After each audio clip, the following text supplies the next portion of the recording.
আল্লাহ নবীর নূরের চেহারার দিকে তাকায় আবু বকর সিদ্দিক রাদিয়াল্লাহু তাআলা ডাকতে বলল, পয়গম্বর মনে কিছু নিবেন না গো নবীজি। যখন থেকে মক্কার অবস্থা খুব ভয়াবহ ছিল, পরিবেশ খারাপের দিকে রওনা দিল,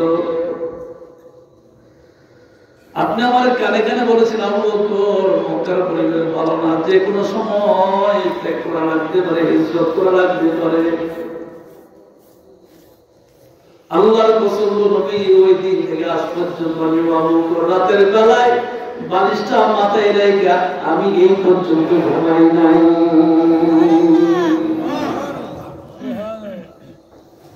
এখন তো আশেকের রাসূল পোস্টারে লেগে কিসের আশেকের রাসূল?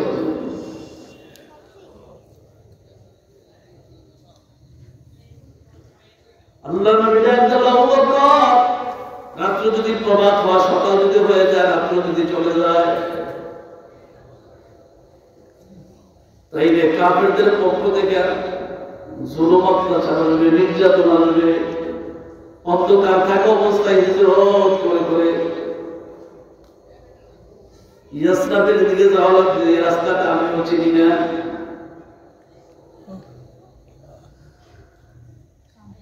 নবীজির কথা শুনে আবু বকর সিদ্দিক রাদিয়াল্লাহু তাআলা কাঁদতে আরম্ভ করলেন, পয়গম্বর আপনাকে এত কষ্ট দিবে এটা আমি কল্পনা করি নাই নবীজি। রাত্র অন্ধকার থাকা অবস্থায় হিজরত করে ইয়াসরাবের দিকে যাওয়া লাগবে, এটা কোনো দুঃখ নাই। কিন্তু মক্কার মানুষ কেন আপনার উপর অত্যাচার করবে? আপনি তো জীবন মিথ্যা বলেন না, জীবনে কাউকে বাকি দেন নাই, কারো উপর আপনি জুলুম করেন নাই, মিথ্যা কথা বলেন নাই, আমানতকে খেয়ানত করেন নাই।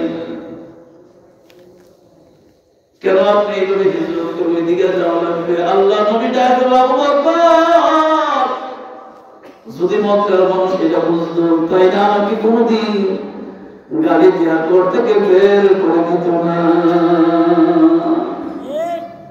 যদি তো বুঝতো তাহলে কেন আমাকে মারত?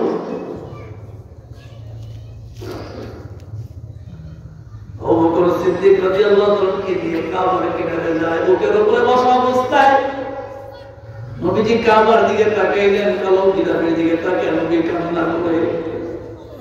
আবু বকর সিদ্দিক রাদিয়াল্লাহু তাআলা বললেন, পয়গম্বর আপনার চোখের পানি দেখলে আমি সহ্য করতে পারি না, কারণ আল্লাহর কথা অনুযায়ী আমি আমার জীবনের চেয়ে আপনাকে বেশি ভালোবাসি। আপনি কাঁদবেন, আমার সামনে কান্না করবেন, এটা সহ্য করতে পারবো না, আমার সামনে কাঁদেন না।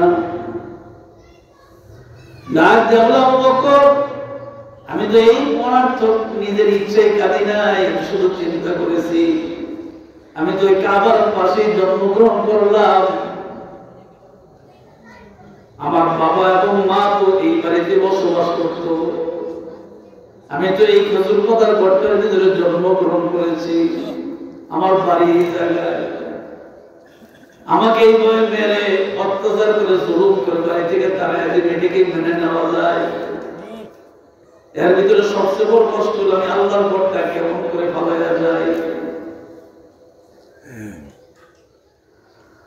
রাত্র গভীর, নবীজি উটের উপরে বসে আছেন, আবু বকর সিদ্দিক রাদিয়াল্লাহু তাআলা লাগাম ধরে ধরে অজানা একটা রাস্তা দিকে রওনা দিয়েছেন।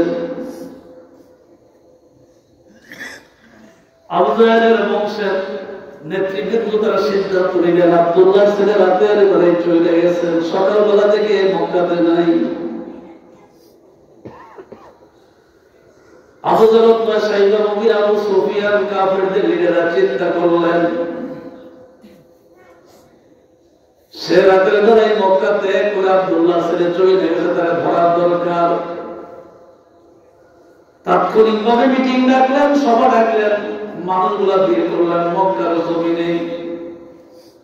আবু জাহেল ঘোষণা করলেন, কেউ কে আছো আব্দুল্লাহ ছেলের কেল্লা আমার কাছে দিতে পারবা? যদি কেউ আব্দুল্লাহ ছেলের দেহ থেকে কেল্লাটা আলাদা করে আমার কাছে দিতে পারো, আমি আবু জাহেল কমপক্ষে 100টা লাল পুরস্কার দিব। জোরে করুন নাউজুবিল্লাহ। কমপক্ষে 100টা লাল। তৎকালীন সময় এই মুদ্রার দাম ছিল বেশি, দামি উঠছিল। আর তৎকালীন সময় যানবাহন ছিল রেলগাড়ি, বিদ্যুৎ, বাস, বিমান কিছু ছিল না, তখন বিমানই ছিল উট। এটা জানবো মানুষ অনেক, কেউ দাঁড়ায় না, কেউ কথা বলে না, স্বীকার করে না। হঠাৎ করে রোকা নামে একটা ব্যক্তি দাঁড়ায়, ওরা বুঝে আমি আব্দুল্লাহ ছেলেদের থেকে কাল্লাটা আলাদা করে তোমার কাছে দিতে পারবো। কেউ বলে না, শুধু সে বলছে। আবু জাহেল বলে ঠিক আছে, তাই সামনের দিকে যাও। কোন রাস্তায় গেছে একটু খবর নাও, সামনে দিয়ে অ্যাডভান্স যাও ওই দিকে। রোকানা ঘোড়ার উপরে উঠলেন, ঘোড়াটা দিয়ে সামনে দিয়ে যাইতে আরম্ভ করলেন। যাইতে যাইতে যাইতে যাইতে নবীজির কাছাকাছি চলে গেলেন। আল্লাহর নবী পায়ের আওয়াজ, ঘোড়ার পায়ের আওয়াজ শুনে নবীর পেছন দিকে তাকাইলেন। তাকে দেখে রোকানা ওর উপরে বসা অবস্থায়। রোকানাকে নবীজি ডাক দিয়ে, রোকানা রে, কেন এখানে আসছো, কিসের জন্য আসছো? রোকানা ডাক দিয়ে বলো, আব্দুল্লাহ ছেলে তোমাকে ধরার জন্য আসছি। যেই মাত্র পৌঁছে ধরার জন্য আসছি, নবীজি একটু তাকাইছেন, সাথে সাথে আমার আল্লাহ রোকানার ঘোড়ার সামনে যে দুইটা পাও ছিল, পাওগুলা জমিনের ভিতরে ঢালাইয়া দিয়েছে।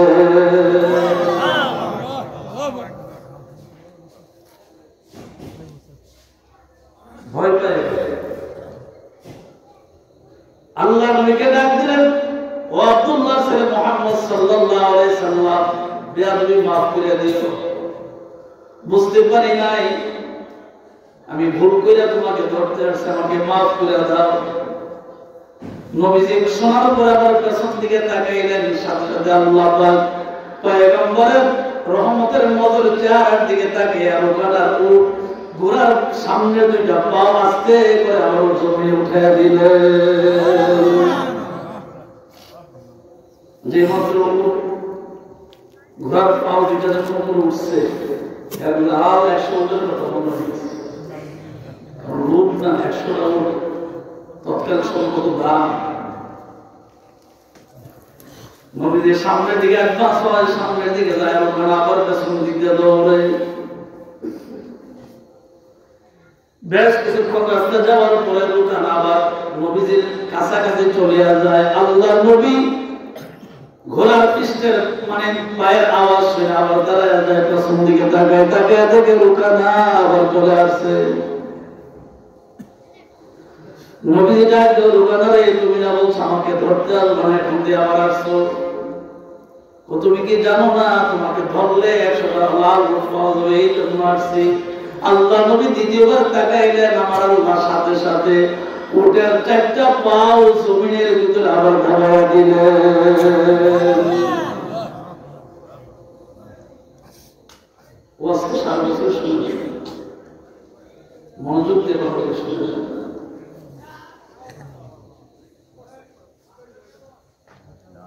ডাক দেওয়া মাফ করে দেন, বুঝতে পারি না, আর কোনোদিন ওপের কথা বলবো না, এরকম অন্যায় করবো না, মাফ করে দেন। নবীজি রোকানার দিকে তাকাইলেন, মহান আল্লাহকে ডাকলেন, আল্লাহ বুঝতে পারে না, তাহলে তুমি মাফ করে দাও। সাথে সাথে আমার আল্লাহ রোকানার ঘোড়ার 4টা পাও আস্তে করে জমিনের ভিতর থেকে আবার উপরে উঠে দিলেন। ক্ষমতা কার? আল্লাহ। আরো জোরে আল্লাহ।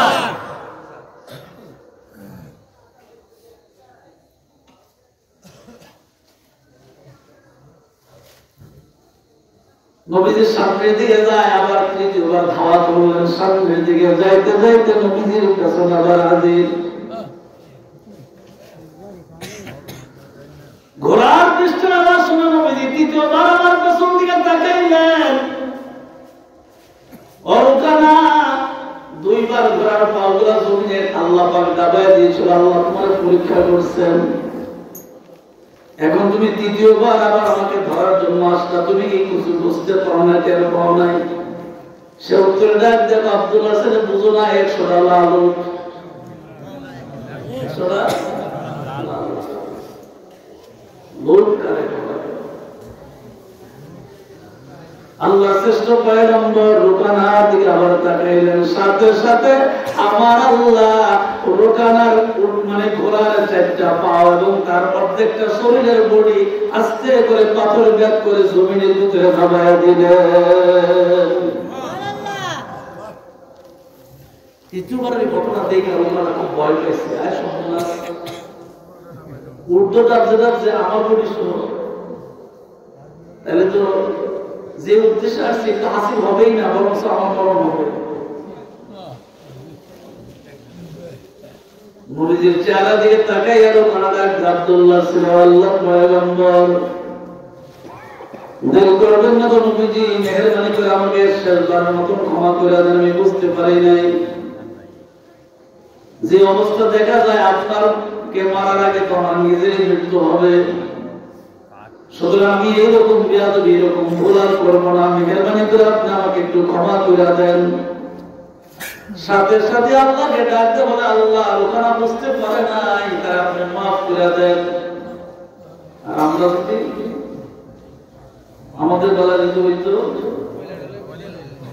ফিডার চলে নয়নপুর বাজার পায়, কিন্তু নবীজি একবারও বলেন নাই, গালিদাত নাই, বদুয়া করার নাই, কিছু বলেন নাই, শুধু জিজ্ঞাসা করছে তুমি আসলে কেন।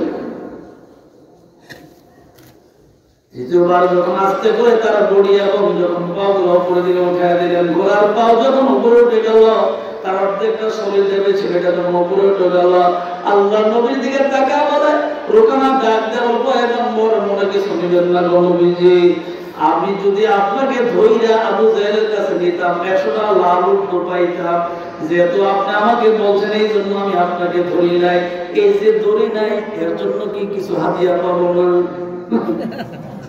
কারে হামদ খালকে আজম জুমলারাস, কারে হামদ খালকে আজম জুমলারাস, বা খুদা তাকদীর কাইরাওয়াজ।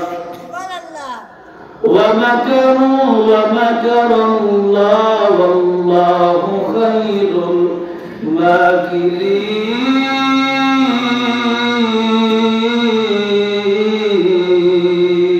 الله أكبر، الله أكبر। ও রবি, আমি যে আপনাকে ধরলাম না এই জন্য তো কিছু হাদিয়া পাবো না, 100টা লোক নবাদ দিলাম, এই যে ধরলাম না, আল্লাহ কি এরা করলাম কি করে কি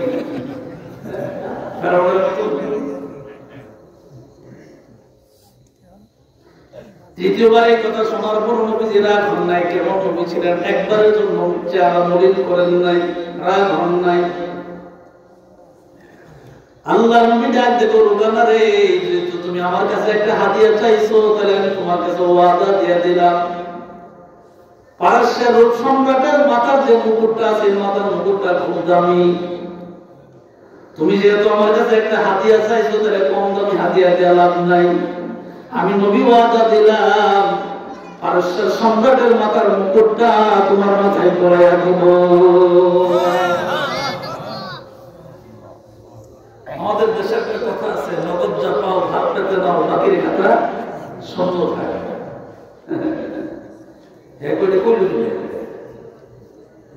কাফের রোকানা করে আলোচনার সাথে কি করলো, কই পারস্য সম্রাট আর কই আমি মক্কা, আর কবে দিব, এটা বাকি কথা বিশ্বাস করে লাগছে। মানুষে অনেক রাগ হয়েছে। আল্লাহ নবী ডাকতে করো কেন, রাগ হইও না, আমি ওয়াদা দিচ্ছি, আমি ওয়াদা পূরণ করবো, রাগ হইও না। ও কানপুরের যুবক, মনোযোগ দিয়ে কথাগুলি শুনে যুবক, আজকে তুমি মুসলমান দাবি করো আল্লাহর পয়গম্বর মার খাওয়ার কারণে, কথাটা ঠিক নেই। ইজ্জতের কষ্ট, কত কষ্ট। রোকানারে দৌড় দিও না, দৌড়ায় যায় না, রাগ হয়ে না, কিন্তু রোকানা শোনে না, দৌড়ায় চলে যায়।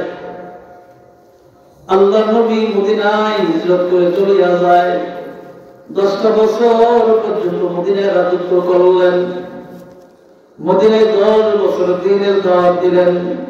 পরিবেশটা যে ভালো ছিল ওই রকম না, পরিবেশ তখন খারাপই ছিল।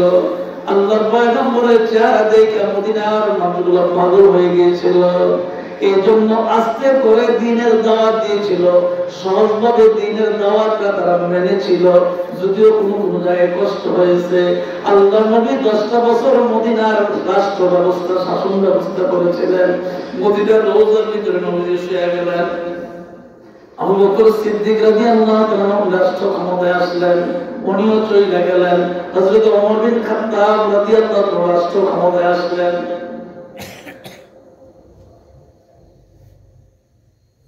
রাষ্ট্র পরিচালনা করছে অর্ধেক পৃথিবী। এই লোকটা তো নবীকে মারার জন্য তরোয়াল নিয়ে আসছে, ঠিক না? মক্কার সবচেয়ে উগ্র খারাপ লোক ছিল, কিন্তু নবীর কদম এত এটার মর্যাদা। আল্লাহ তাআলা নবীর জবানের দোয়া কবুল করছেন। একটা সবচেয়ে নিকৃষ্ট মানুষ জান্নাতের মেহমান হয়ে গেছে। সুবহানাল্লাহ, তো আসতে না। ওমর বিন খাত্তাব রাদিয়াল্লাহু তাআলা অর্ধ পৃথিবী যখন শাসন করে, পারস্য রোম সম্রাট ইসলামের দাওয়াতে বিজয় হয়ে যায়। পারস্য সমস্ত সম্পদগুলা ওমর বিন খাত্তাব রাদিয়াল্লাহু তাআলার কাছে জমা দেয়। পারস্য সম্রাটের মাথার যে মুকুটটা ছিল সেটাও জমা দেয়। হযরত ওমর রাদিয়াল্লাহু তাআলা মনে করছেন রুকানার কথা। নবীজি চলে গেছেন, রোজার ভিতরে শুয়ে রয়েছেন, কিন্তু রুকানা তখন জীবিত বৃদ্ধ অবস্থায় লাঠি বড় করে হাঁটে। নবীজি চলে গেছেন, কিন্তু রুকানা তখন আছে বৃদ্ধ অবস্থায়, লাঠি বড় করে হাঁটে। রুকানাকে ডাক দিয়ে বলে, রুকানা রে আয়, মদিনার দরবারে চলে আয়। মদিনার দরবারে আসলেন, খবর দিলেন, দৌড়ে আসলেন। আল্লাহর প্রিয় হাবিব মুহাম্মদুর রাসূলুল্লাহ সাল্লাল্লাহু আলাইহি সাল্লামের পরিচালিত করা, যিনি নবীজির পাশে বর্তমানে ঘুমায় আছেন, হযরত ওমর বিন খাত্তাব রাদিয়াল্লাহু তাআলা অর্ধ পৃথিবীর বাদশা তিনি। উনি ডাক ডাকে, রুকানা রে, হিজরতের রাতের বেলায় নবী তোমার সঙ্গে ওয়াদা করছিলেন পারস্য সম্রাটের মাথার মুকুটটা তোমাকে হাদিয়া দিবেন। ও রুকানা, নবী তো রওজার ভিতরে শুয়ে গেছেন। এরপরে আমার আগের মুরব্বী আবু বকর সিদ্দিক রাদিয়াল্লাহু তাআলা নবীর সঙ্গে শুয়ে গেছেন। বর্তমানে আমি রাষ্ট্র পরিচালনার দায়িত্বে আছি। আমার কাছে ওই মাথার মুকুটটা পারস্য থেকে আসছে। ও রুকানা, বৃদ্ধ হয়ে গেছে, কোনো সমস্যা নাই। আল্লাহ নবীর পক্ষ থেকে পারস্যের রোম সম্রাটের মাথার মুকুটটা নবীজির ওয়াদা রক্ষার্থে আমি নিজ হাতে তোমার মাথায় পরাইয়া দিলাম। শুনছেন? সুবহানাল্লাহ, সন্দেহ নেই, সওয়াব হবে। কিন্তু বিষয়টা একটু ভাবছেন, বিষয়টা কি একটু ভাবেন। কোথায় হিজরতের রাতে আর কোথায় ওমরের দিনে তোমার শাসন আমল? কারণ নবী ওয়াদা করছেন, জবানের অনেক দাম। আপনার তো বাবার জানাজায় কই একটা বাবার কবর দিতে পারে, মাইন্ড করেন না, আপনাদের বলছি না, আমাদের চরিত্রের বাবার রাস্তার সামনে দাঁড়ায় একটা আব্বার যত পাওনা আছে পরিশোধ করে দেবো, মাটি দেওয়ার সামনে হে কই আব্বার কই খবর নেই। এই জন্য আমার আব্বা বলতেন, আপনাদের কাজ করে বেশি ওয়াজ করতেন। আমার আব্বা এই কথাগুলি বলতেন, হেলায় হেলায় কাটাইলা জিন্দেগি, হেলায় হেলায় কাটাইলা জিন্দেগি, সময় থাকতে না করিলা বন্দেগি, সময় থাকতে না করিলা বন্দেগি, মতো কাছেন করলো না সংসারে গো, কবর বাইতিন করলো না চিন্তা করলো, দুনিয়া মুসাফির খানা কবর আখের ঠিকানা, দুনিয়া মুসাফির খানা কবর আখের ঠিকানা, কোই আগে রওয়ানা হয় কোই পাছে রওয়ানা। একটু ভেবে চিন্তা করে দেখছেন আপনার আব্বা কবর কেমন অবস্থা আছে? চিন্তা না তো খাইতেছেন, চলতেছে, আপনার কাজ চলছে, সুদ ঘুষ হালাল হারাম ব্যবসা নেই, সব সমান লাগে। কি অবস্থা হবে আমাদের কবরের?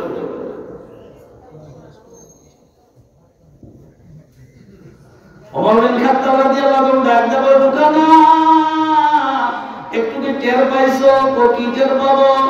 আল্লাহ নবী জবাব দেয়া বলছেন, মাথার মুকুটটা তোমার মাথায় পরাই দিবে। আল্লাহ নবী হায়াতে বের পায় নাই, আমার আল্লাহ পারস্যের সম্রাট ইসলামের বিজয় দিয়ে আমার আল্লাহ আমার হাত দিয়ে তোমাকে মাথার মুকুট করে দিয়েছে। অর্থ হল আল্লাহ তাআলা নবীর ওয়াদাকে পূরণ করেছে। সুবহানাল্লাহ, এত সুবহানাল্লাহ। হযরত জাবের রাদিয়াল্লাহু আনহু, আপনাদের কি কষ্ট হয়? না, বুঝতেছেন কথা? এটা আদৌ ব্যাখ্যা করে। আমি আপনাদেরকে আবার নিজের আপন মানুষ মনে করে কথাটা বলবো। আমার ওয়াজের বয়স 31 বছর। আমার সাথে অনেক বক্তা মারা গেছে, অনেক বক্তা জীবিত আছে কিন্তু মাঠে নেই। আমি একটা ছোট্ট মানুষ, আল্লাহ আমাকে এখন মাঠে রাখছে, সুস্থ রাখছে, ভালো রাখছে, আলহামদুলিল্লাহ। কিন্তু একটা কথা তাকে দেওয়া বলি, ওরা আমাদের সঙ্গে ব্যবহার করবে কখনো। ওরা আমাদের নজর যদি কারো উপরে খারাপ করে জীবন ধ্বংস হয়ে যাবে, পাগল হয়ে যাবে, ব্রেন আউট হয়ে যাবে। ইতিহাস প্রমাণ করে। আর ওলামাদের নেককার কোন আলেমের নজর যদি কারো উপরে পড়ে, আল্লাহ তাআলা তার গুনাহগারের পথ থেকে জান্নাতের পথ দেখায়। সুবহানাল্লাহ। সুতরাং সাবধান, সুবহানাল্লাহ, সাবধান। জাবের রাদিয়াল্লাহু আনহু মারা গেলেন, নবীজির কাছে দৌড়ে গেলেন, আল্লাহর নবী, আমার আব্বা তো চলে গেল, কিন্তু আব্বা তো চলে গেছে, আপনার ঋণ অনেক, তেমন কেমন করে পুরস্কার করতে। আচ্ছা, জানাজার ব্যবস্থা করো, কাফন দাফনের ব্যবস্থা করো, দেখা যাচ্ছে তো ভালো। তো সবকিছু রেডি করবে। আমরা যেভাবে বাসের কাজে যাই, কাপড় ব্যবস্থা করি, কবর খনন করি, ঠিক কিনা করে প্রস্তুতি দিয়ে রাখি। জানাজার মাঠে দাঁড়াইলেন, সন্তান লাশের বসে দাঁড়ায় বলেন, আব্বার কাছে যদি কেউ পাওনা থাকে, আমি জানি আব্বা অনেক জানাদার, আব্বার কাছ থেকে পাওনা, আমি ওনার সন্তান হিসেবে ওয়াদা দিলাম, বাবার সমস্ত ঋণ পরিশোধ করে দিব। এই ওয়াজটা করতেছি, আমাদের চরিত্রটা এই অবস্থায় আছে, কিন্তু ওনার চরিত্র ছিল উত্তম চরিত্র। আল্লাহু আকবার। আমাদের চরিত্রের উল্টা, অধিকাংশ সবাই না, অধিকাংশ। জাবের রাদিয়াল্লাহু আনহু বললেন যে আমি আমার বাবার সমস্ত ঋণ পরিশোধ করে দেব, কবর দিয়ে দিয়েছি, জানাজার নামাজ পড়ব, কবরস্থান করা হবে। দৌড়ে খেজুর বাগানের কাছে গেলেন।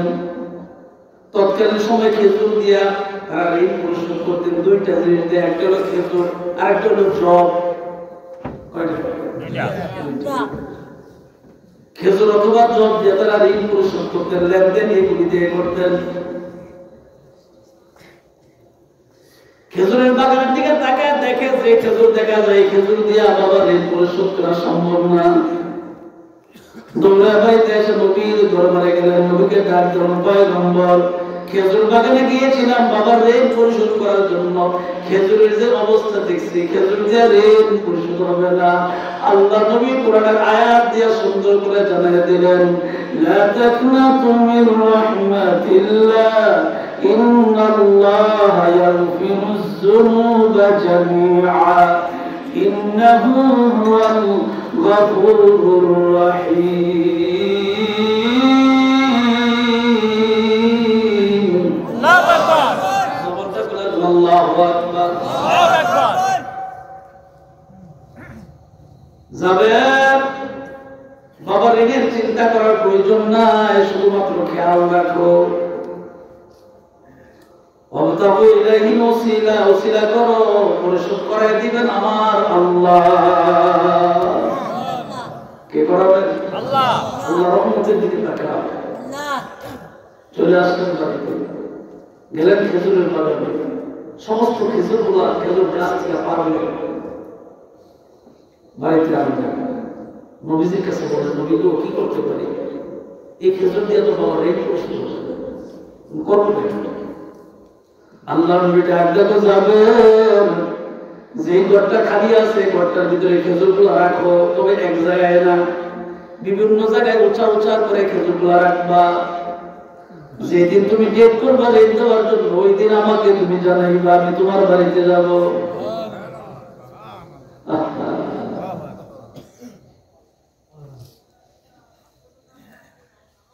জাবের আমাকে জানাইও যে দিন তুমি ঋণ পরিশোধ করবা বাবা, ওই দিন আমাকে খবর দিও, আমি তোমার বাড়িতে যাব।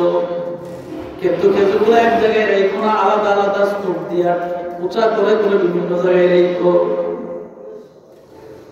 আল্লাহ নবীকে খবর দিলেন, ডেট জানাইলেন, তারিখ জানাইলেন, খবর দিলেন। নবীজি আসলেন। জাবের রাদিয়াল্লাহু আনহু ডাক দিয়ে বলে, নবী তো ঘরের ভিতরে আছে খেজুরগুলা। নবীজি ঘরের ভিতরে প্রবেশ করলেন। আর এই বিশ্বাস নামাজ পড়ে আল্লাহর কাছে বলছে, আল্লাহ জমি বৃষ্টি চাই, বৃষ্টি চাই। হাত তুলতে দিয়েছে, বৃষ্টি আসতে দিতে হয় না। এখন 5 লক্ষ টাকা খরচ করে মাপিল, বৃষ্টি ওদের লোক কিছু দিয়ে না। ওই যে কছিলাম 313 জন যথেষ্ট ছিল, আর সব মুসলমানের কোনো দরকার নেই। নবীজির মধ্যে ঘরের মধ্যে যে খেজুরের টালটা ছিল, যে স্তূপটা ছিল, ওই স্তূপের পাশে গেলেন, নবীজি দাঁড়াইলেন, চতুর্দিকে কয়েকবার চক্কর দিলেন। নবীজি মনে মনে মনে মনে আল্লাহর কোরআনের আয়াত পড়ে চক্কর দিলেন। এইভাবে জাবের রাদিয়াল্লাহু আনহু ডাক দিল, জাবের আমি উঁচু খেজুরের উপরে আমি বসে থাকবো, পাল্লা আনো। পাল্লা এনে প্রত্যেকটা দেওনাদা যারা পাও না তাদেরকে তুমি সুন্দর করে মেপে মেপে সম পরিমাণ যা পাও না, বেশি দিও না, কম দিও না, সঠিক মাপটা দিও, সঠিক মাপটা দিও, কম দিও না। এইভাবে মেপে মেপে ঋণ গুলো পরিশোধ করো। যারা পাও না তাদেরকে বাইরে সিরিয়াল হয়ে দাঁড়াইতে বলো। আল্লাহ নবী খেজুরের উঁচুর উপরে বসে রইলেন, স্তূপের উপরে। জাবের রাদিয়াল্লাহু আনহু খেজুরের বন্টন করতে করতে দিতে আরম্ভ করলেন। কিছুক্ষণ পরে দেখা যায় দেওনাদার আর একজন নাই। দেওনাদার কেউ নেই, সব চলে গেছে। মোহাম্মদ যারা ছিল কেউ নাই, সব চলে গেছে। যিনি দেওনা উনি তারাই বলছে, তুমি গো যারা পাও না তারা তো সব চলে গেছে, আর তো পাওনা নেই। নবীজি ডাক দাও, জাবের রে খেজুর কি আর লাগবে নাকি? জাবের খেজুর কি আর লাগবে? আল্লাহ নবী 4 নম্বরের দিকে তাকিয়ে ডাক দিল, পয়গম্বর আল্লাহর কসম করে বলি, নবীজি টেনশনে ছিলাম, 1 বছরের খেজুর বাগানের খেজুর দেয়ারে পরিশোধ হবে না। আপনি যে স্তূপটার ভিতরে বসে রয়েছেন, আমি পাল্লা দিয়ে সঠিক মাপ মেপে মেপে ঋণ পরিশোধ করলাম, পাওনাদারকে দিলাম। নবী গো তাকায় দেখি এই খেজুরও তো রয়েছে, বাকি করে সমস্ত খেজুরও তো রইল। আল্লাহ নবী মুস্কি হাসিয়া ডাক দিয়ে বলে, ও জাবের লা তাকনাতু মির রাহমাতিল্লাহ।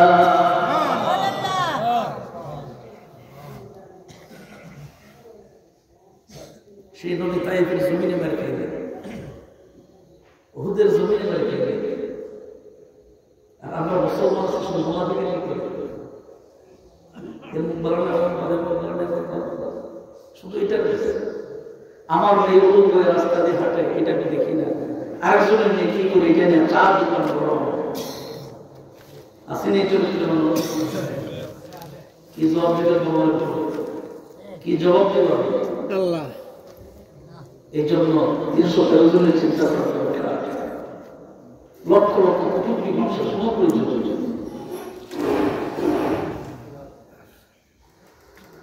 আল্লাহর নবী পালক পুত্র যায়েদকে ডাক দেখো, যায়েদ রে রক্ত তাইফের জমিন লাল হয়ে গেছে রে যায়েদ, পানির পিপাসায় কলিজা পাইটা যাইতেছে রে যায়েদ, একটু কি পারবা তাইফের জমিনের মানুষের বাড়ি থেকে একটু পানি আনার জন্য? দৌড়া গেলেন পানি আনার জন্য। বাড়ি বাড়ি জিজ্ঞাসা করলেন কার জন্য পানি? মক্কা থেকে যাচ্ছেন আব্দুল্লাহ ছেলে মুহাম্মদ রাসূলুল্লাহ সাল্লাল্লাহু আলাইহি সাল্লামের জন্য পানি। নবীজির নাম শোনার কারণে কেউ পানি দিল না। যায়েদ মনটা খারাপ করে নবীজির কদম আবার চলে আসছেন, ডাক দিয়ে কই ইয়া রাসূলুল্লাহ, পানি তো আনতে গেছিলাম, পানি তো কেউ দিল না। হঠাৎ করে জিবরাইল এসে হাজির হয়ে যায়। আল্লাহর পয়গম্বর দেরি করবেন না তো নবীজি, আপনি শুধু হুকুম দেন, অনুমতি দেন, তাই করে জমিন থেকে উল্টাইয়া ধ্বংস করে দে। সে রক্তের বিনিময়ে আপনি আমি তাফসীর করব, মসজিদ তৈরি, মাদ্রাসা তৈরি। আর এই জন্য মোহাম্মদ রাহমাতুল্লাহ আলাইহি কত কষ্ট করছেন এই কসবাতে দ্বীনের দাওয়াত দিতে যায়। এটা আপনাকেও জানবেন না, এটা আমি জানি।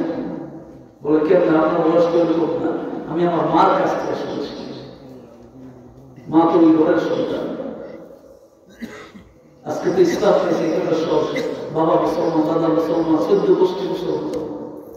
ইসলাম ধর্ম পাও, আমি তো খাইতে আর চলতে আর চলবে। জানেন ওই দিন পরামর্শ সবাই 14 ডিসেম্বর শনিবার আমি ছিলাম। একটা ছেলে দাঁড়ায় বলতেছে কি, আমার হাসি হচ্ছে কিন্তু কিছু বলি নাই, এখানে আমার মুরব্বী আছে।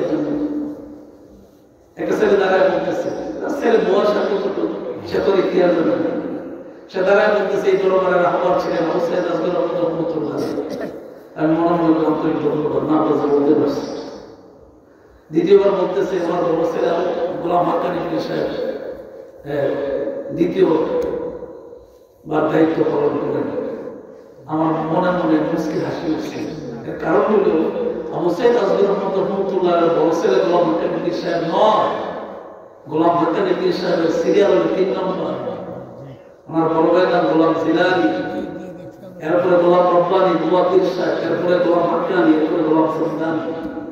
ইতিহাস না জানি বিশ্বাসের খুশি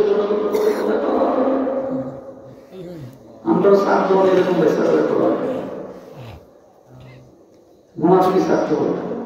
ওই মুহতারামের আলোচনা শুনে আমার খুব ভালো লাগে। অন্তর থেকে 2 বছর মুনাফিক ছাত্র কাউকে খুশি করার জন্য একমাত্র খুশি করবো আল্লাহকে। ঠিক কিনা বলে কে বাজার বলে কে খুশি, এটা কথা না করতে। আমার আল্লাহ যদি বলে তুমি আমার বান্দা, নবী যদি বলে তুমি আমার উম্মত, এটি যথেষ্ট। আর কেন করতে নেই? এত করে কারো মন যদি বাজারে হোক না।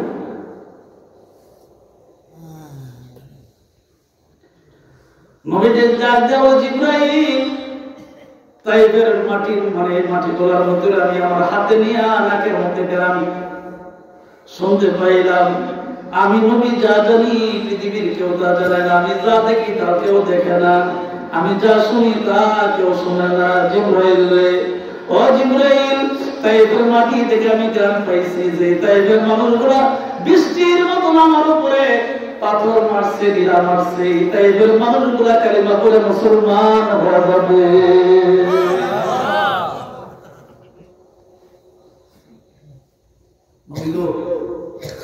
ইসলামের জন্য আপনি মার খাইলেন, বাড়িঘর ছাড়লেন, মাতৃভূমি ত্যাগ করলেন, মদিনায় এসে আপনার জীবনে আপনি অনেক কষ্ট করলেন। নবী উত্তর দিয়ে কি জানেন? নবী উত্তর দিয়ে একটাই, যে আমার অন্য কোনো উদ্দেশ্য না, আমার পরিবারের জন্য না, আমার টাকার জন্য না, সম্পদের জন্য না, আমার একটাই উদ্দেশ্য, আমার উম্মত যাতে জাহান্নামে না যায়। যদি কাজ করে মানুষ বুঝে থাকেন সুবহানাল্লাহ বলে আবু জাহল বলছিল, এই আব্দুল্লাহ ছেলে, এই ভাতিজা, তুমি কি সম্পদ চাও? তাহলে পুরো সম্পদ মক্কা তোমার নামে লিখে দেওয়া হবে, তারপর লা ইলাহা ইল্লাল্লাহ দাওয়াত বন্ধ করো। তুমি কি বিশ্ব সুন্দরী মেয়ে চাও? তাহলে মক্কার সুন্দরী মেয়েটা তোমার কাছে বিধবা দেওয়া হবে, তাও তুমি লা ইলাহা ইল্লাল্লাহ বন্ধ করো। তুমি কি ক্ষমতা চাও? তোমাকে রাষ্ট্রের প্রদান করা হবে, তাও তুমি লা ইলাহা ইল্লাল্লাহ বন্ধ করো। আল্লাহ নবী বলছিলেন, চাচা আমি জানি যে পারবেন না, তারপর আপনাকে বলি, আকাশের চাঁদটা যদি আমার হাতে এনে দেন, তারপর আমি কালিমার দাওয়াত বন্ধ করব।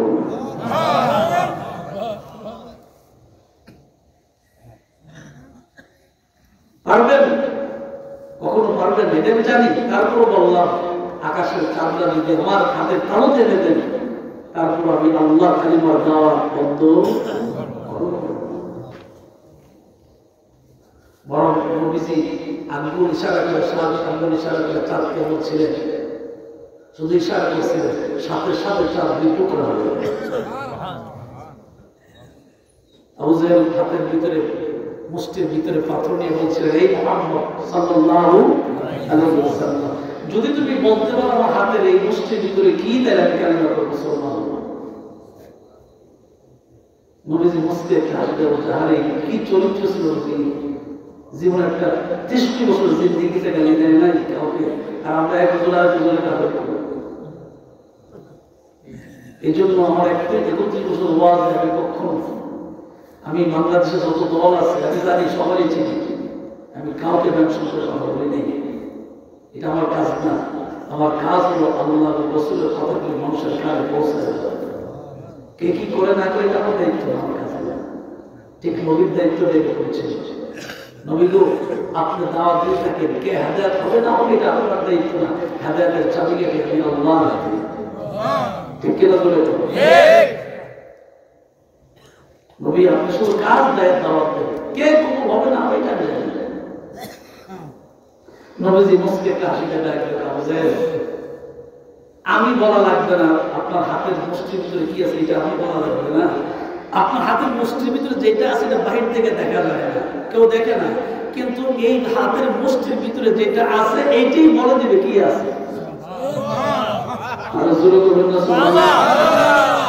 সাথে সাথে হাতের মুষ্টির ভিতরে পাথরের জবান আমার আল্লাহ খুলে দেয়, পাথর ডাক দিয়ে বলে, আশহাদু আল্লা ইলাহা ইল্লাল্লাহু ওয়াহদাহু লা শারীকা লাহু ওয়া আশহাদু আন্না মুহাম্মাদান আবদুহু ওয়া রাসূলুহু।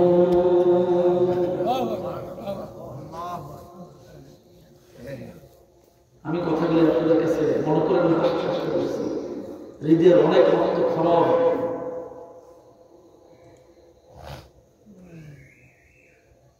অনেক কষ্ট নিয়ে বঞ্চিত থাকতে বলছি।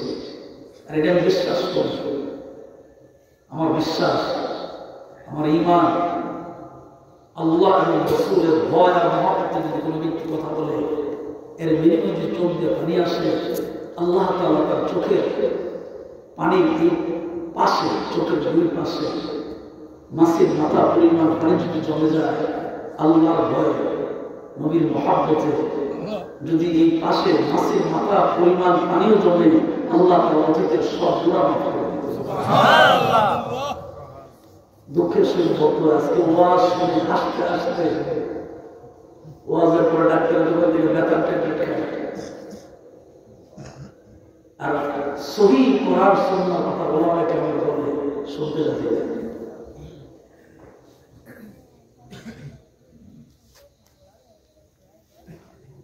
আল্লাহর বিহারা দোহাই দেন কখনো আম্মা খাদিজাতুল কুবরা রাদিয়াল্লাহু তাআলা খানা দিয়ে যাচ্ছে, আপনি মনে করবেন না ওই জায়গাটা সহজ, যারা হাদিস পেয়েছেন তারা দেখছেন অনেক কঠিন একটা জায়গা হয়ে যাবে। রাত্র গভীর হয়ে যায়, নবীর জন্য খানা নিয়ে আম্মা জান চলে যায়। খাদিজাতুল কুবরা রাদিয়াল্লাহু তাআলা নবীজির প্রথম বিবি, নবীজির খানা নিয়ে যখন রওনা দেয়, আল্লাহ পাক দেখতে পাইলেন পয়গম্বরের জন্য খানা নিয়ে সামনের দিকে যায়। জিবরাইল নবীর কাছে ওহী নিয়ে আসতে থাকে, এমন সময় আমার আল্লাহ ডাক, দেখো জিবরাইল রে, আমার নবীর কাছে ওহী নিয়ে যাইবা, ভালো কথা, আমি একটা দৃশ্য দেখতে পাইলাম, আমার খাদিজা মহিলা মানুষ হইয়া কষ্ট করে পাহাড় বেয়ে নবীকে খানা দিতে যায় রে। জিবরাইল,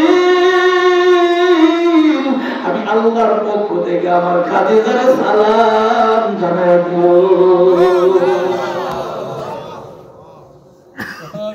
আপনার জীবনের কোন আমলটা কবুল হবে আপনি বলতে পারবেন?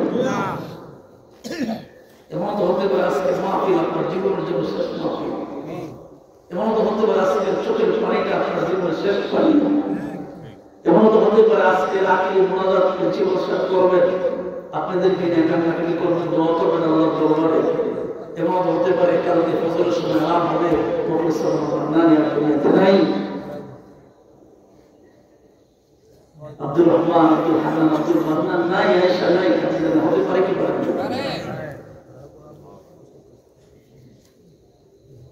জিবরাইল ভাই, তুমি আল্লাহর পক্ষ থেকে খাদিজার সালাম জানায় দিও।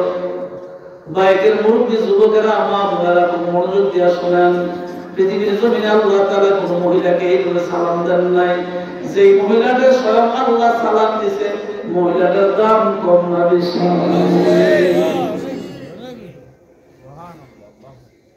আমার দুইটা বিয়ে হয়েছে। যে ওয়াজ করতে গিয়ে ডক্টর মিজানুর রহমান আজহারি একটা বিপদে পড়ছিল।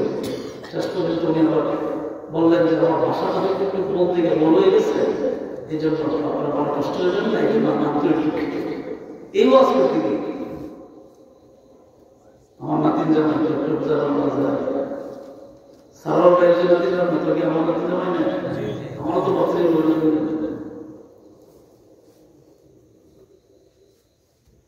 ওনার দুইটা বিয়ে হয়েছিল, নবীর কাছে বিয়ে হওয়ার আগে উনি সিদ্ধান্ত নিয়েছেন আর কোনদিন বিয়ে বসবে না। কিন্তু নবীর এই চরিত্র তখন কোরআন আসে নাই, দিন আসে নাই, ইসলাম নাই, কিচ্ছু নাই। শুধু ঈসা আলাইহিস সালামের কথা কিছু কিছু মানুষ ওই আগের কথা বলে কিছু কিছু মানুষ ফলো করে খেয়াল করে নতুন করে দিন প্রচার নেই। ঠিক ওই সময় খাদিজাতুল কুবরা রাদিয়াল্লাহু আনহা নবীজিকে বিশ্বাস করেছিলেন, এমন বিশ্বাস সিরিয়ার শামের ব্যবসার জন্য ওনাকে পাঠাইছিলেন দায়িত্ব দিয়ে। নবী যেই দিন ওনার পক্ষ থেকে দায়িত্ব দিয়ে সিরিয়ার শামে ব্যবসা করতে যায়, ওনার জীবনে সবচেয়ে বেশি লাভ হয়েছিল ওই দিন। চাচা ভাতিজা বসে বসে কথা করা, এই যুবক মনে কষ্ট নেই। এখন তো বিয়ে করার আগে মা বাবাও জিজ্ঞাসা করো, যখন যারা মনে হচ্ছে তাই করতেছে, মা বাবার মর্যাদার সে কষ্ট করতেছে। একটু কি জানো যুবক, তোমার মা যদি দোয়া করে তুমি জান্নাতি, তোমার মা বদুয়া করলে, তোমার বাবা বদুয়া করে তুমি জাহান্নামী। এই যুবক এটাকে জানো? মা বাবা যদি সন্তানের জন্য বদুয়া দেয় জাহান্নামী। وَقَضَى رَبُّكَ أَلَّا تَعْبُدُوا إِلَّا إِيَّاهُ وَبِالْوَالِدَيْنِ إِحْسَانًا। খাদিজা ডাক দিয়ে বলতেন, মুহাম্মদ এর কাছে প্রস্তাব দিয়ে আমি নিজে ওনার কাছে বিয়ে করব। তখন নবীজি আর নবীজির চাচা কথা বলে, চাচা এক পর্যায়ে ডাক দিয়ে বলেন, বাতিজারি মনে করছে না, আপনার তো বয়স হয়ে গেছে, 24 বছর পার হয়ে গেছে, এখন 25 বছরের কথা পর তোমার তো বিয়ে করার দরকার। যুবক যুবক মানুষ, তুমি যতদিন মক্কার এই খারাপ পরিবেশে যে চরিত্র ভালো আছে কিন্তু সুক্রিয়া, চতুর্দিকে আগুন আর আগুন, তুমি মধ্যে তুমি সত্য কথা বলো, চরিত্রকে হেফাজত করো, তোমার মতো ভালো কেউ নাই মক্কাতে আর নাই, এখন তো বিয়ে শাদী করার দরকার। আলোচনার ভিতরে একটা লোক এসে ডাক দেওয়া বলে, পয়গম্বর নবীর চাচা গো প্রস্তাব নিয়ে আসছি, খাদিজাতুল কুবরা প্রস্তাব পাঠাইছে নবীর কাছে বিয়ে বসবে। নবীজি শরমে লজ্জায় সামনে ছিল, সামনের দিকে কাছে থেকে নিয়ে গেছে। আমরা হইলে মাশাআল্লাহ নয়নপুর বাজারে মিষ্টি খালি, নবীজি লজ্জায় পেছনে চলে গেছে। বাতিজারে প্রস্তাব তো আসলো, কি করা যায়? ডাক দেখো চাচা আমি ব্যাপারে কিছু বলতে পারবো না, আব্বা দুনিয়ায় নাই, আমার জন্মের পর আমি বাবা দেখি নাই গো চাচা, আপনি আমার কাছে আপনি যেটা ভালো মনে করবেন সেইটা করেন, বিয়ে হয়ে যায়। লম্বা অনেক বড় ঘটনা। মক্কার কাফের মুসলিম উতবা সাইবা মুগিরা আবু সুফিয়ান কাফেরদের লিডার, সব লিডার গুলো একত্রিত হইয়া খাদিজাতুল কুবরাকে প্রস্তাব করলেন, খাদিজারে বিয়ে করছো ভালো কথা, বলছিলাম তৃতীয়বার তুমি বিয়ে বসবা না, যাই তুমি করছো ভালো কথা, আর কি মক্কাতে কোনো যুবক পাও নাই? কার কাছে তুমি বিয়ে বসবে? গরিব মানুষ, বাড়ি নেই, ঘর নেই, কিচ্ছু নেই, বিয়ে একটা হয়ে গেল। আর তুমি মক্কার সবচেয়ে ধনী মানুষ, ধনাঢ্য ব্যবসায়ী, তুমি একটা ধনী মানুষের ছেলের কাছে বিয়ে বসতে। খাদিজাতুল কুবরা রাদিয়াল্লাহু আনহা মক্কার লিডাররা, তোমরা শোনো, আমি এমন এক স্বামীর কাছে বিয়ে করছি, কিয়ামতের ময়দানে কঠিন আদালতে মানুষের পাশে কেউ আপন বলে স্বীকার করবে না, কেউ আসবে না। ওই দিন মিজানের পাল্লায় দাঁড়ায় দাঁড়ায় আমার স্বামী বলবেন, আল্লাহ গো আমার উম্মতের নেকির পাল্লা ভারী করে দে। এই লিডার ওই দিন আমার স্বামী আল্লাহ শ্রেষ্ঠ পয়গম্বর ফুলসিরাতের পারে দাঁড়ায় আল্লাহকে ডাক দেব, আল্লাহ আমার উম্মতরা ফুলসিরাত 30,000 বছর রাস্তা পার হবে, মেহেরবানি করে রাস্তা পার করার সুযোগ করে দেন যাতে কেটে কেটে জাহান্নামে না পড়ে। মানে ওনার গুণ বর্ণনা করতে করতে এত কথা বলছেন খাদিজাতুল কুবরা রাদিয়াল্লাহু তাআলা, ওরা লজ্জা পাইয়া সবাই ফিরে চলে যাচ্ছে। খাদিজাতুল কুবরা রাদিয়াল্লাহু তাআলা এই লিডার খানা রাখছি তো উন্নত মানের খাবার খাইয়া যান, ও যে খাবার আমরা খাওয়াইছে বিশাল বড় খাওয়া লাগতো না। আমি কথাটা কেন বললাম? আল্লাহ কেন সালাম দিলেন? বিয়ে বসার সাথে সাথে আল্লাহর পয়গম্বরকে ডাক দেন, পয়গম্বর মক্কার ধনী মানুষ, আমি খাদিজাতুল কুবরা, আমি ধনাঢ্য ব্যবসায়ী ধনী মানুষ, আল্লাহ নবীকে বিয়ে করছি, শুধু তাই না আমার জীবনের সমস্ত সম্পদগুলা আপনার উম্মতের দ্বীনের খেদমতের জন্য ওয়াকফ করে দিলাম। আল্লাহ কি এমনি সালাম দেন? নবীগো আপনার উম্মতের জন্য যা আছে তা দিয়ে দিলাম। আর এখন অবস্থা কি? সারাদিন ব্যবসা করে অথবা চাকরি করে বাড়িতে আসে, ম্যাডামের মুখ থেকে আরেকটা বেড়া করে চাকরিটাকে করলাম স্বাধীনতা লোককে আমাদের গ্রামে বলে একটু শান্তি লেগে বেরিয়ে মুসকি যায় বসে দিচ্ছে।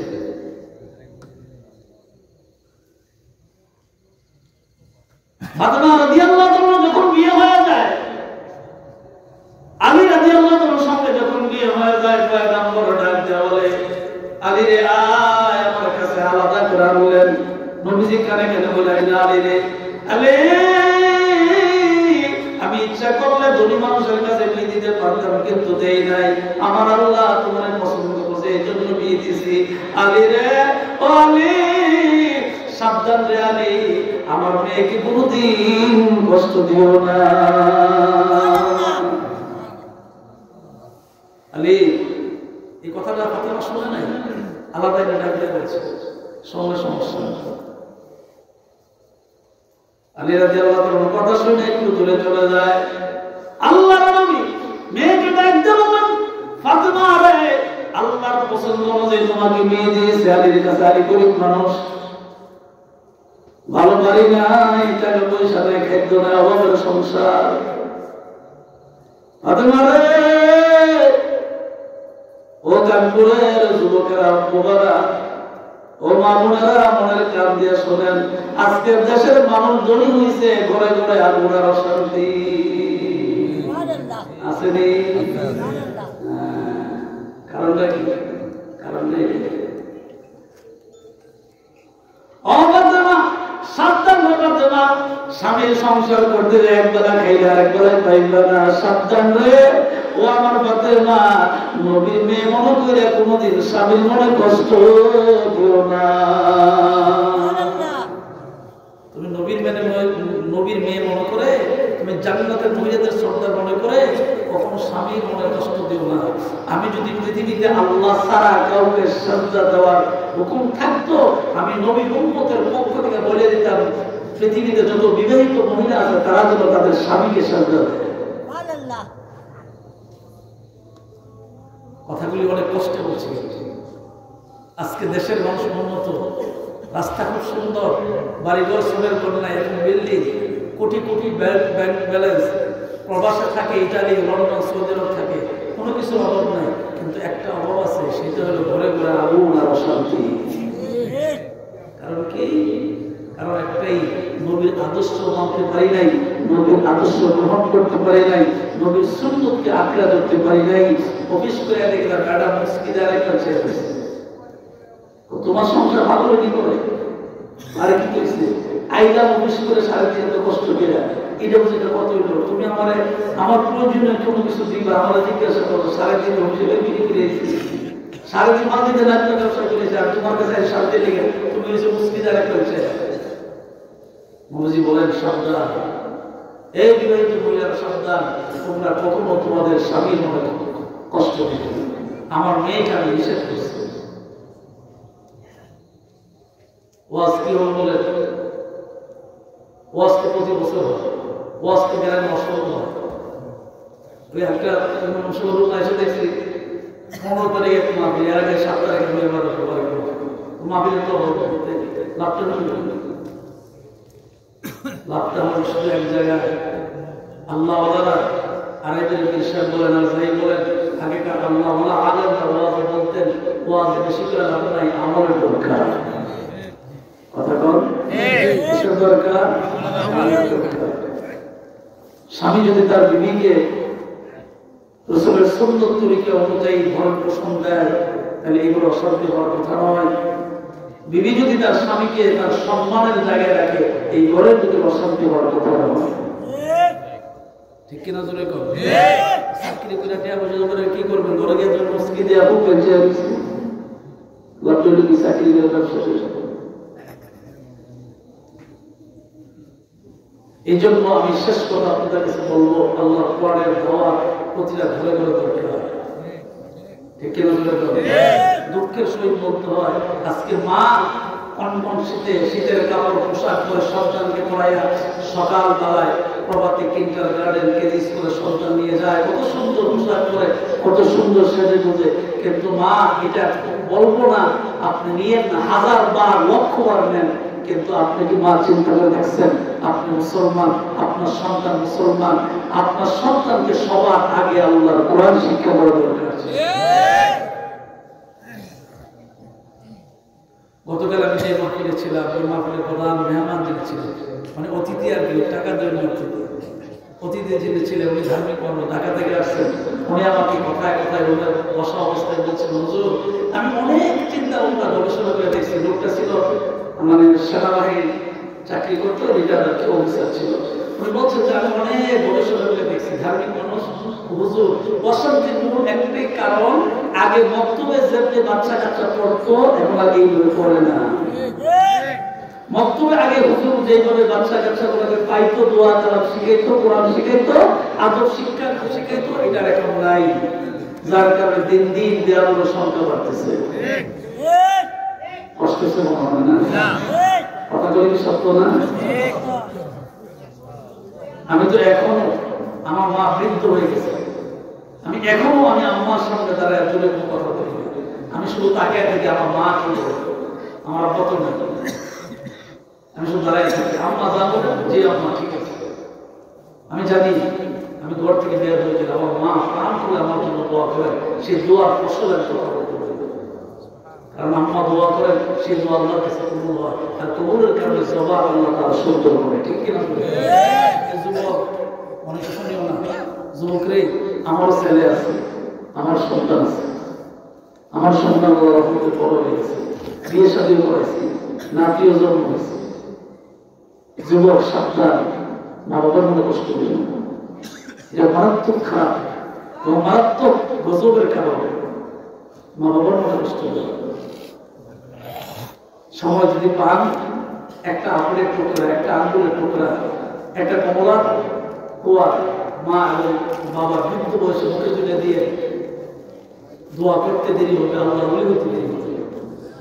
কত দোয়া ভাই যে গোস্তামি রহমতুল্লাহ আলাইহির মা ছিলেন, সন্তান রাত্রি তো গভীর হয়ে গেছে, পানির টুকরা ভাই যে গোস্তামি একমাত্র সন্তান, উনি ঘরের পাত্রের মধ্যে তাকে দেখে কোনো পানি নেই,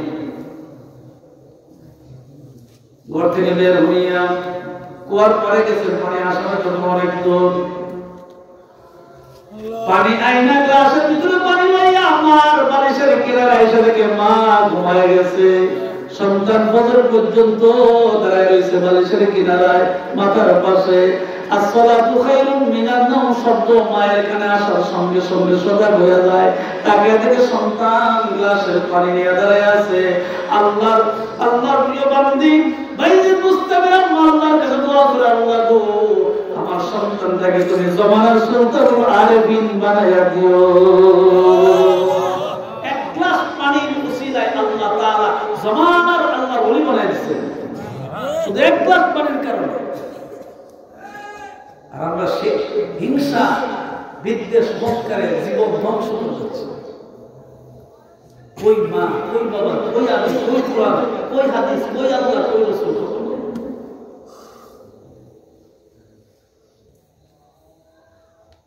খাদিজা রে, ও খাদিজা, খাদিজার এই দ্বীনের দাওয়াতের জন্য, আমার উম্মতের জন্য, ইসলামের জন্য সব কিছু তুমি দিয়ে দিলা।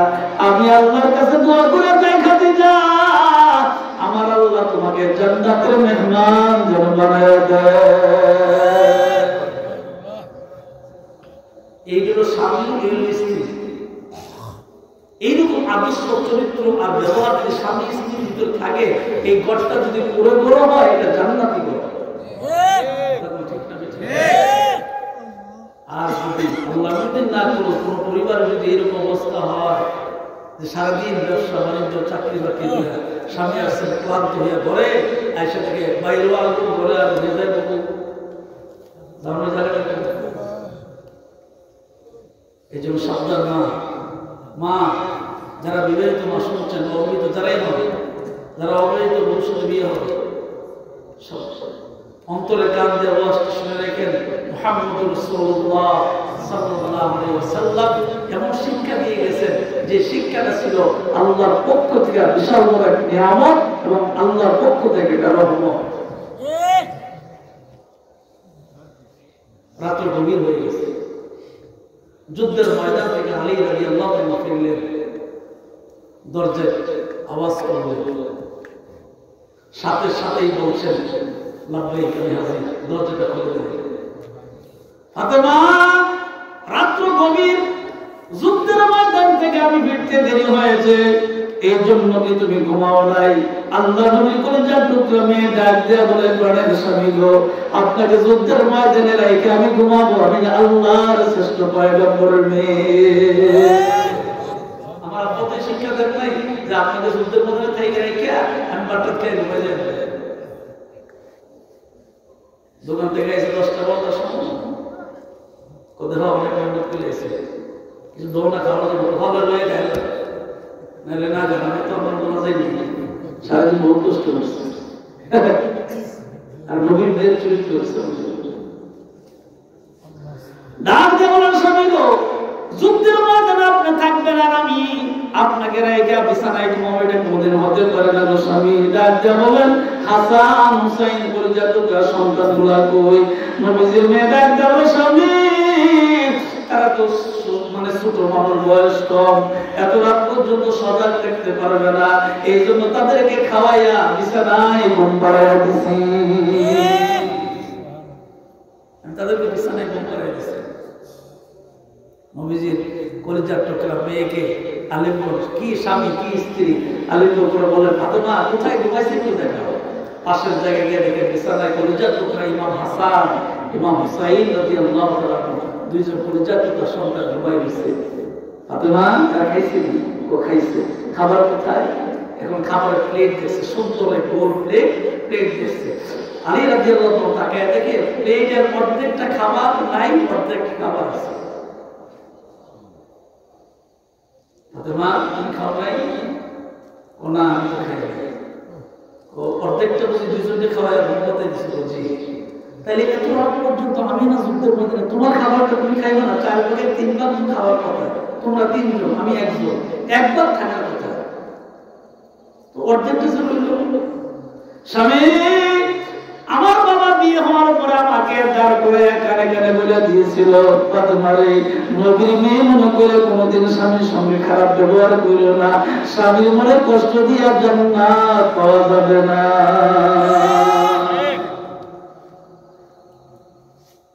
স্বামী, আব্বা আমাকে বলেছে আমি কি কাজটা করতে পারি? আপনার যুদ্ধের মধ্যে লেগে আমি খাই ঘুমাইতে পারি? ফাতেমা রাদিয়াল্লাহু তাআলা আরো করুণ সুন্দর করে আলিঙ্গন করে ডাক দেয়া বলে, বিবি গো, আমি তোমার কাছে দোয়া, আল্লাহর কাছে দোয়া করে যাই, আমার আল্লাহ যেন তোমাকে জান্নাতের মেহমান বানায় দেন। এই হলো স্বামী, এই হলো স্ত্রী। আর আমার অবস্থা কি? আমি বলবো না সব স্ত্রী স্বামী খারাপ, আমি এটা বলবো, আমি এটা কখনো বলবো। কিন্তু যে সংসারে টাকা পয়সা সম্পদ থাকার পর আগুন, তাহলে বুঝতে হবে এদের কাছে ইসলামের দাওয়াত নাই। ঠিক কিনা? নবীর আদর্শ সুন্নাত যদি তাদের কাছে থাকতো, তারা কখনো এইরকম ব্যবহার করতো না। এই জন্য শুধু স্ত্রীর দুর্যোগে চলবে না, আমার নিজের উপর কিছু দোষ আছে, এদের দিকে তাকাইতে। স্বামী আপনি দোয়া করলেন আমি আল্লাহ জান্নাতে যাওয়ার জন্য, আপনি কি জান্নাতে যাবেন না? আমি কি আপনাকে পালায় জান্নাতে যাব? এমন সময় আসাদুল্লাহিল গালিব হযরত আলী রাদিয়াল্লাহু আনহু ডাক দিয়ে বলেছেন, বিবি গো, আমি শুধু তোমার জন্য দোয়া করছি, আমি তো জানি কিয়ামতের কঠিন ময়দানে বিচার যখন করা হবে আমার আল্লাহ তোমাকে আমাকে এক জান্নাতে বসবাস করাবে।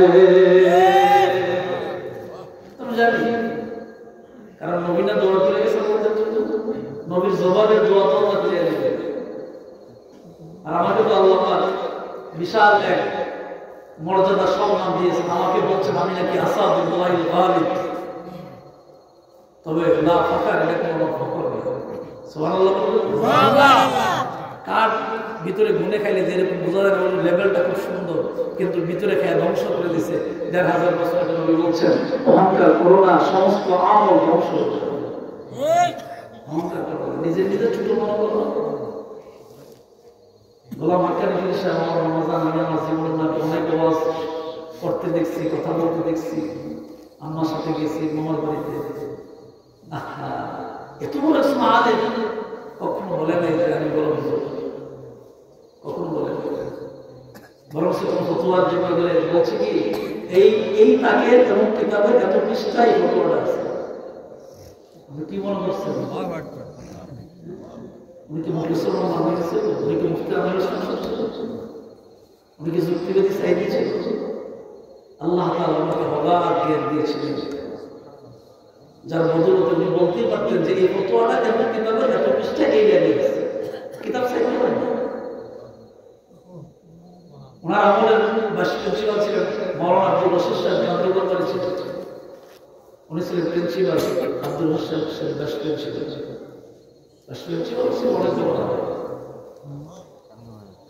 কিন্তু নিজেকে কখনো বলে নাই যে আমি অনেক বড় হুজুর, আন্তর্জাতিক খ্যাতি সম্পন্ন। খ্যাতি দূরের কথা, ক্ষতি হবে। অনুরোধ করবো আমার আলোচনার শেষ দিকে, অনুরোধ করবো আল্লাহ কোরআন শেখে, সন্তানকে আল্লাহ কোরআন শেখে। আমি কঠিন চৌমনি বাস স্ট্যান্ডে আমি বসে তোমার নামাজ পড়ি।